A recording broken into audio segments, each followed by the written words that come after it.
दिल्ली नगर निगम का मुख्यालय civic centre और सिविक सेंटर के चौथे फ्लोर पर अरुणा असफ अली सभागार में 11 बजे का वक्त था जब मीटिंग होनी थी, हाउस यानी सदन की पहली बैठक।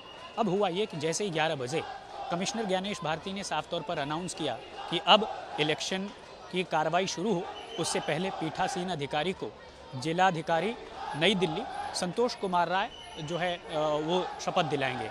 अब उसके बाद जो है सत्या शर्मा जो कि शपथ खुद लेती हैं और उसके बाद से वो पीठासीन अधिकारी की कुर्सी पर बैठ जाती हैं। कुर्सी पर बैठने के बाद ही जैसे ही उन्होंने कहा कि अब नॉमिनेटेड पार्षद शपथ लेंगे, उसके बाद से मुकेश गोयल बता दूं आपको कौन है। यह कांग्रेस के बहुत पुराने नेता हैं और एमसीडी के सबसे सीनियर नेता हैं। इनका नाम पीठासीन अधिकारी के तौर पर एलजी के पास गया था और इस नाम को डिक्लाइन कर दिया गया एलजी के ज़रिए। और उसके तो एक गुस्सा ये था कि आम आदमी पार्टी ने कहा कि भाई ऐसा क्यों आप करते हो और एलजी साहब हमेशा ऐसी चीज़ें क्यों करते हैं, तो उस पर सवाल उठाए थे। यही वो मुकेश गोयल हैं जो कि खड़े हुए और उन्होंने कहा कि मेरा बहुत अनुभव है एमसीडी का और ऐसा होता नहीं रहा है जैसा आप करवाने जा रही हैं।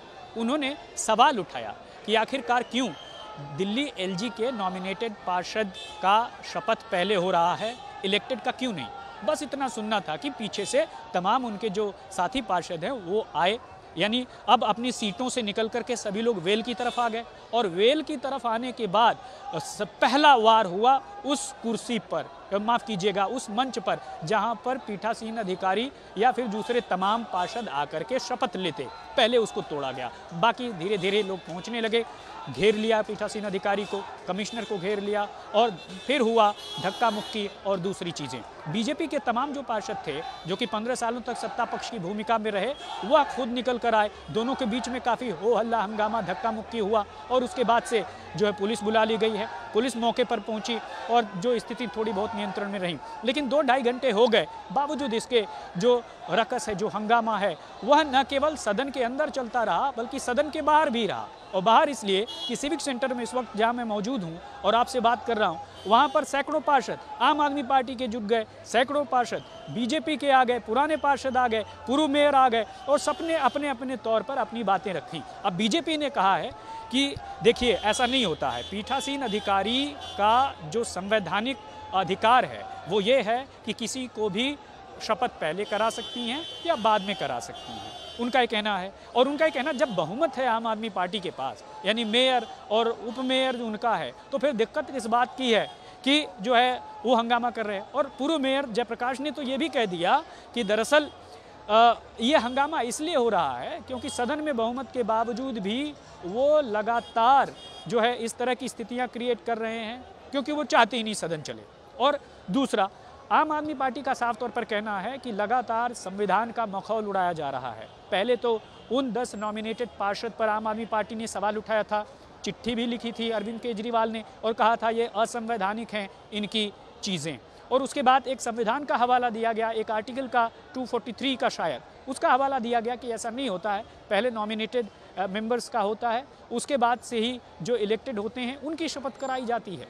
तो ये हो हंगामा लगातार चलता रहा। अब चूंकि यहाँ पर वोटर के तौर पर दिल्ली के 7 सांसद हैं, विधायक हैं, विधायक आम आदमी पार्टी के 14 विधायक यहाँ पर थे और ये सभी वोटर हैं, यानी जो 250 चुने हुए पार्षद के साथ साथ 7 सांसद और 13 एमएलए और साथ ही साथ जो एक बीजेपी का विधायक है, ये सभी यहाँ पर पहुँचे थे अपना वोट डालने के लिए। इससे पहले वोट डालते हंगामा ही हो गया और यही वजह है कि दिक्कत बहुत ज़्यादा हुई और पुलिस बुलानी पड़ी और साफ तौर पर स्थिति थोड़ी बहुत नियंत्रण में हुई। फिर उसके बाद कई घंटे बीत जाने के बाद पीठासीन अधिकारी ने ये देखा कि कुछ हो नहीं रहा है, क्योंकि अंदर सदन में अगर कुछ हो रहा हो तो हो रहा है, बाहर भी इस तरह का हंगामा हो रहा है, तो उन्होंने फैसला लिया कि फिलहाल अब सदन की कार्रवाई जो है वो स्थगित कर दी गई है पूरे दिन के लिए, यानी साफ है, और टाल दी गई है अगली तारीख पर, यानी अगली बार के लिए। अब वो अगली बार की तारीख कौन होगी, क्या वह कल ही है या फिर कुछ दिनों में है, ये अभी तय नहीं है। जैसे ही उस पर आता है ये एक बार फिर तय हो जाएगा कि आखिर अगला मेयर का इलेक्शन कब होगा। लेकिन ख़ास बात ये समझिए, दरअसल मेयर और उप मेयर के चुनाव में आम आदमी पार्टी भले ही बहुमत हो, लेकिन जो स्टैंडिंग कमेटी का चुनाव है, वहाँ पर इन्हीं 10 नॉमिनेटेड पार्षदों की वजह से बीजेपी बढ़त बनाती हुई दिख रही है। और ऐसी ज़मीन बीजेपी तैयार कर रही थी कि स्टैंडिंग कमेटी का चेयरमैन उसका ही हो।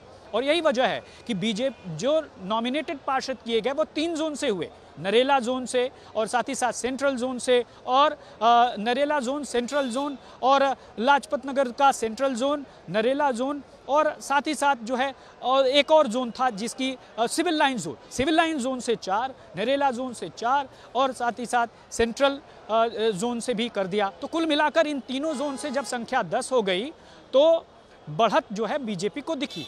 ऐसे में जो स्थिति है वो अब आगे की तरफ बढ़ती, इससे पहले ये हंगामा हो गया। अब देखना ये है कि जो हंगामेदार सदन है यह आने वाले दिनों में जब होगा तो क्या इतना ही हंगामेदार होगा। मनोज तिवारी ने तो एक और आगे बढ़कर बात कर दी कि ब्लेड लेकर पहुंचे थे। ये मेरे शब्द नहीं है, मनोज तिवारी के शब्द हैं। उन्होंने कहा कि ब्लेड लेकर पहुंचे थे और कई लोगों को घायल भी किया है। ऐसे में कई काउंसलर्स जो है आरएमएल अस्पताल भी गई और वहां से अपना मेडिकल भी कराया। दूसरी तरफ आम आदमी पार्टी कह रही है कि वह अब कमिश्नर के पास जाएंगे और सदन में जो आज कुछ भी हुआ उसके खिलाफ वो शिकायत करेंगे। और साथ ही साथ बीजेपी का कहना है कि जिस तरह की कार्रवाई आज हुई है वह दिखाती है कि आखिर मानसिकता क्या है आम आदमी पार्टी की। बहरहाल मैं तो कहता हूं कि दिल्ली के लोगों ने जब चुन करके इन सियासतदानों को भेजा तो ये था कि यह शपथ होता और उसके बाद से चीज़ें आगे बढ़ती, चुनाव होता और आगे की तरफ बढ़ते। बावजूद इसके आपने देखा कि किस तरह से हुआ। तो दिल्ली की जनता पूछ रही है कि क्या सियासी लोग ऐसा ही करते रहेंगे कि सदन में जाकर के उनके मुद्दे उठाएंगे वो, या फिर इस तरह की हरकत वहाँ पर करेंगे। तो सवाल यही है कि दिल्ली की जनता सब कुछ देख रही है। मेरे इस वीडियो में फ़िलहाल इतना ही। अपने सहयोगी जगन्नाथ के साथ फिर हाजिर होंगे एक नए वीडियो और एक नए अपडेट के साथ। तब तक के लिए धन्यवाद।